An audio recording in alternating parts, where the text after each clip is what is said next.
Estamos viernes 24 de octubre del 2014 en Caral, una de las ciudades más antiguas del mundo.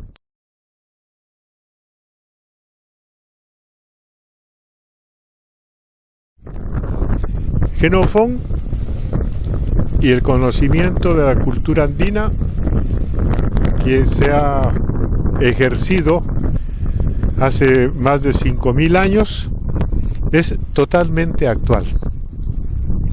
Además es indispensable si uno quiere recuperar al mundo.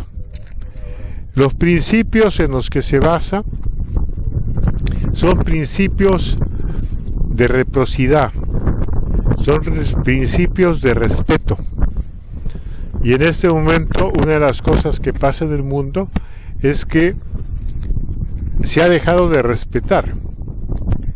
Hace más o menos 500 años comenzó un proceso de invasión y de intento de usufructuar de las riquezas de nuestros pueblos. Y eso a nivel no solamente de América, sino de otros pueblos del mundo.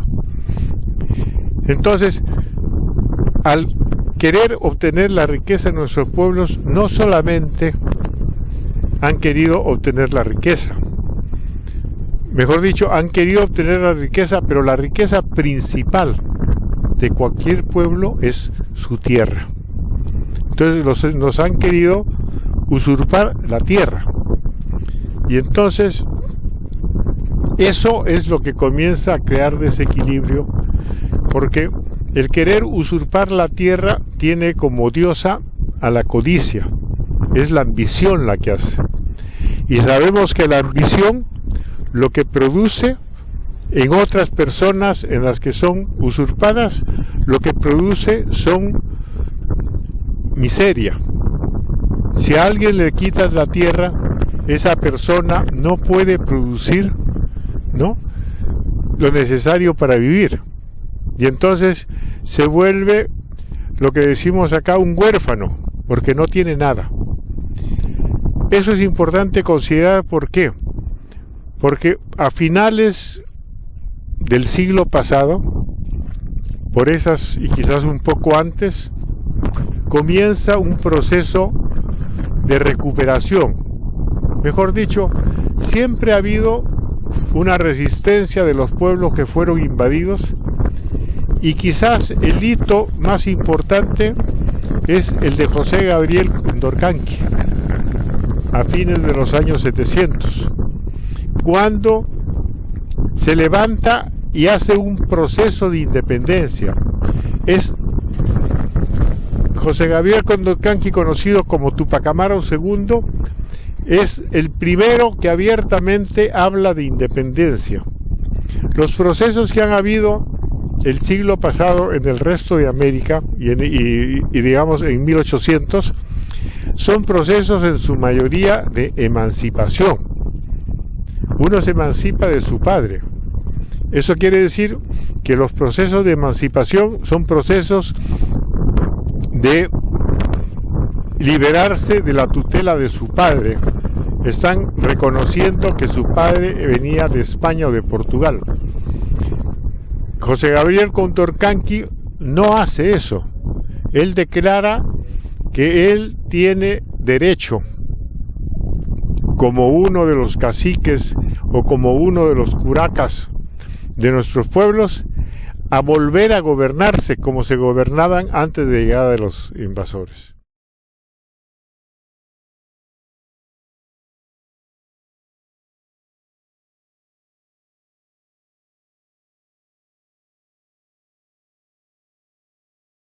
Así es. Mira, lo primero que hay que recordar es que Xenofonte lo que trata es de explicar qué cosa es una autarquía. La mayoría de gente que había traducido a Xenofonte traducía, y se emplea el general cuando se habla de los griegos y los griegos hablan de autarquía, como un deseo de vivir aislado del mundo. Y eso no tiene nada que ser, ¿no? La autarquía es una determinada región de la Tierra en la cual los que viven allí viven con la Tierra y tienen lo necesario para vivir, porque la Tierra les proporciona para vivir. En el mundo andino no solamente se sabe que la Tierra proporciona lo necesario para vivir. Acá nosotros entendemos que la Tierra da lo necesario, primero nos engendra, somos hijos de la Tierra, y en segundo lugar, la Tierra proporciona a sus hijos todo lo que se requiere para vivir.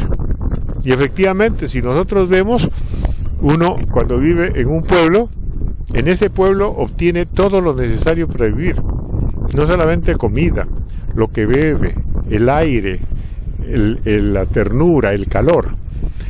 Eso que los griegos llaman una autarquía, también la aplican y lo llaman una casa o oikos. Eso también los romanos lo llamaban una polis.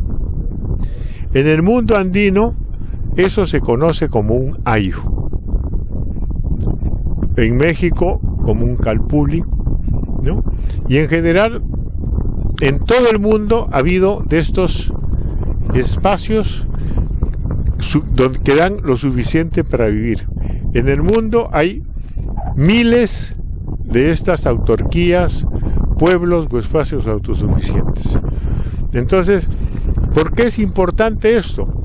Porque el darse cuenta que el mundo está lleno de pueblos y que cada pueblo no abarca todo el mundo, hace que nos demos cuenta que en el mundo viven muchos pueblos diferentes.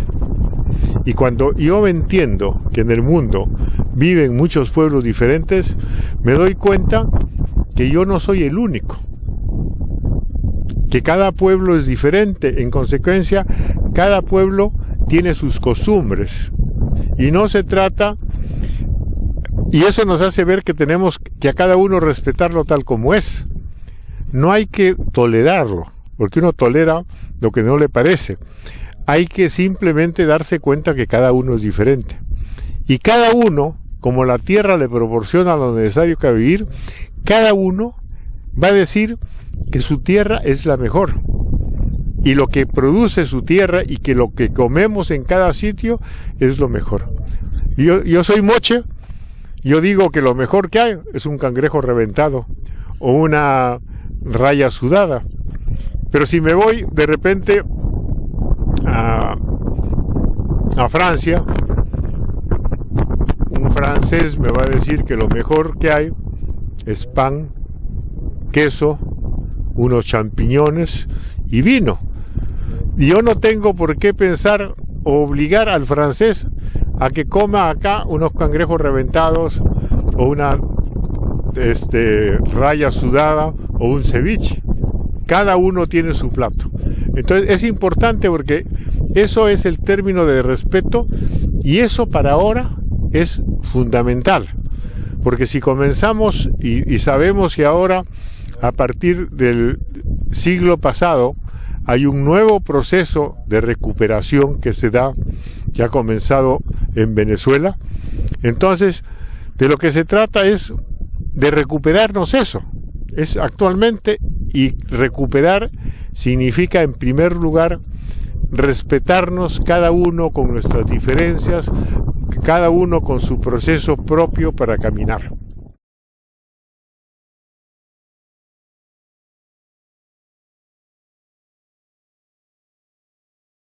Así es. Y fíjate, no solamente eso, acá tienes el agua. Ese poquita de agua te da suficiente para producir. La tierra, la calidad de tierra. Hemos entrado acá y hemos encontrado en el camino, en los 20 kilómetros que hay de acá hasta el mar, todo tipo, un montón. Hemos encontrado árboles, por ejemplo, de palta, plátanos de varios tipos, plátano grande, eso que llaman acá maduro. Hemos encontrado ají panca, ají páprica, maíz, frijoles, ¿no? Y es un sinnúmero. Con eso uno tiene para hacer las delicias. Pero no solamente es la tierra y no solamente es la comida, ¿no? Con el maíz acá se hace chicha. Además, tenemos un sol que nos da calor.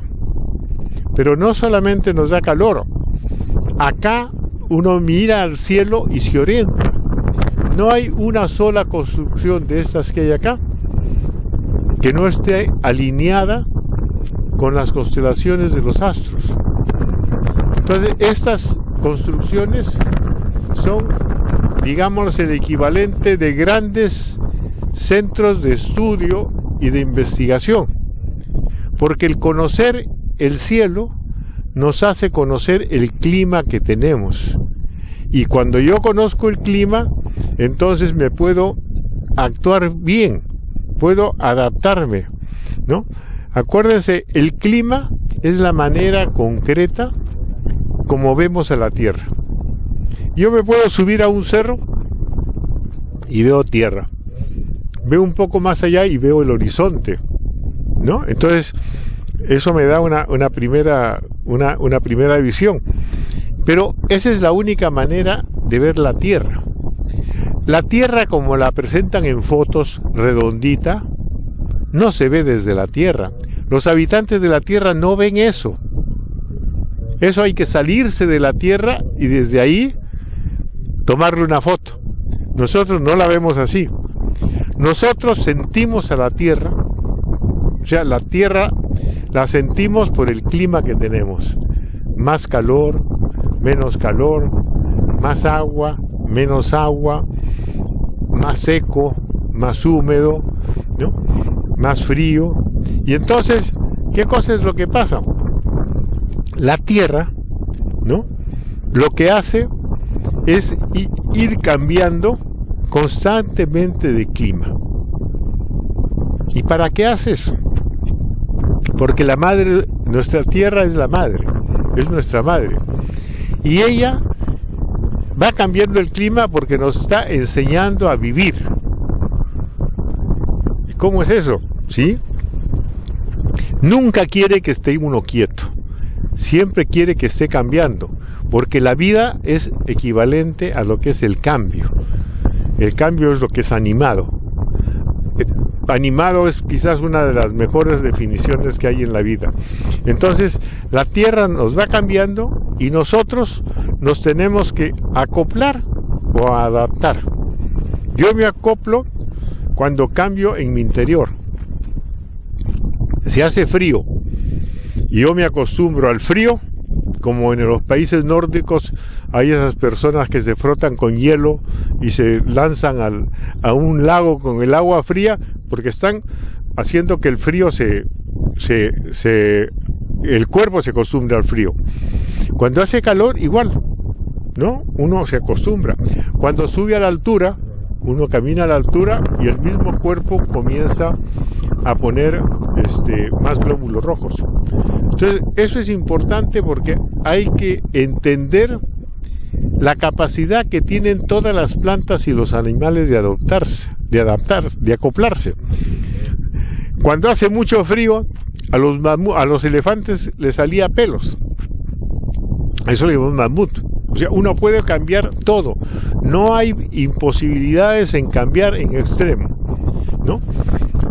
Eso es cuando uno cambia hacia adentro. Cuando uno cambia hacia afuera, lo que hace es adapta las cosas de tal manera que las cosas que hay en la tierra le sirvan.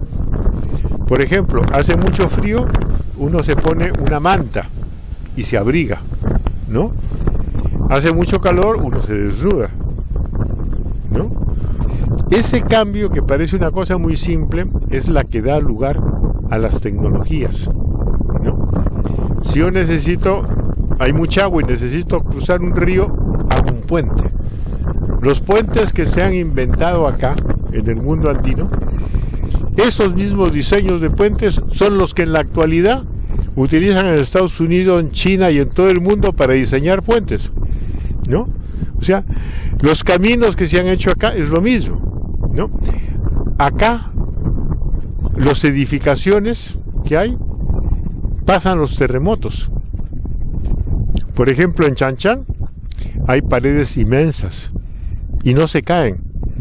Hay japoneses que han venido a ver cómo es y en la actualidad están aplicando porque los muros no se caen. Y esta es zona sísmica. Y uno ve y qué cosa descubre. Que el muro, en primer lugar, nunca es recto. Siempre está inclinado porque está en dirección al centro de la Tierra, con la fuerza de gravedad. Entonces, para estar alineada al centro de la Tierra, tiene que tener una cierta inclinación. Las puertas que hay acá, tú ves que todas las puertas no son rectangulares, sino que tienen la parte inferior más grande que la de arriba. Eso es antisísmico.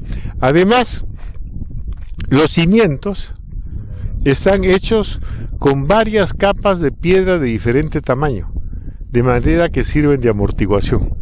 Entonces, esa es técnica que se tienen que aplicar ahora y que las están aplicando. No es una cosa de... Ahora en Caral, por ejemplo, vamos a ir a visitar una plaza que queda en uno de los pueblos cerca de Caral, donde lo que hay es en la plaza ha sido hecha y se controla magnetismo. Uno está en el medio de la plaza y si uno va con un péndulo, el péndulo no se mueve. Si va hacia la parte sur, el péndulo comienza a girar en el sentido de las agujas del reloj, como lo es en toda la Tierra. Y si va a la parte norte, gira como si fuera las agujas del reloj. Eso ha sido hecho hace posiblemente 6.000 o 7.000 años. O sea, eso ya se conocía. Acá recién han comenzado a emplear péndulos, en Occidente, mejor dicho, hace 2 siglos, no hace más. Entonces, son técnicas y ciencias y conocimientos que que tienen validez, no solamente para que el hombre y las plantas y los animales vivan bien, sino para que uno viva con más comodidad, porque de lo que se trata no es de conocer algo, de ser un científico. De lo que se trata es que tenemos que vivir lo mejor posible. Eso que se llama el vivir bien.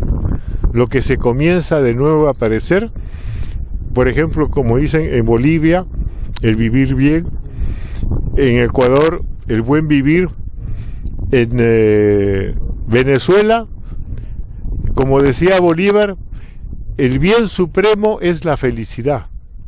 Nosotros estamos acá para ser felices. Eso es importantísimo. A veces la gente no se da cuenta de la trascendencia de lo que ha sido Bolívar, ¿no?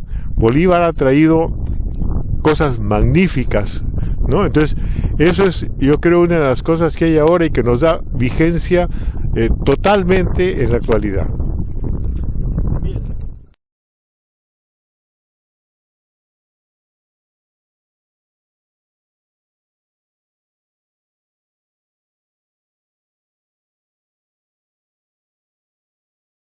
Lo que pasa es que la gente que invadió tenía que justificar su invasión y para eso cambiaron todas las ciencias que tradicionalmente habían tenido los pueblos. Entonces ellos han inventado una historia.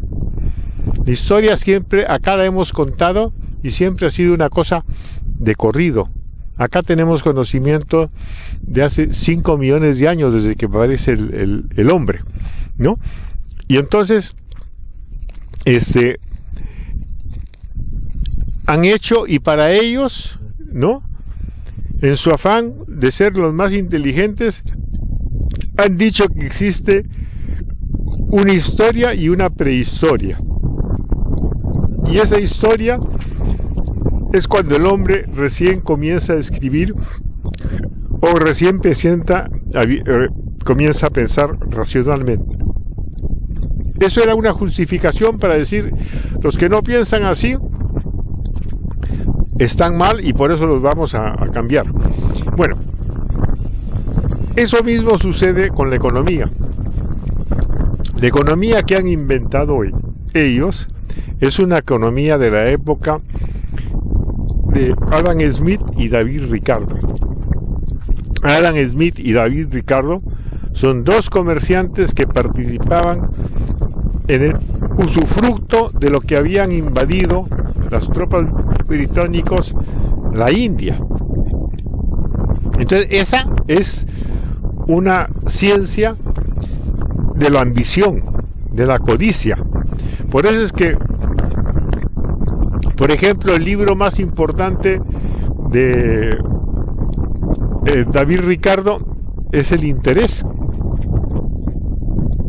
Esa economía sirve simplemente para difundir la ambición, para difundir la codicia y para crear miseria.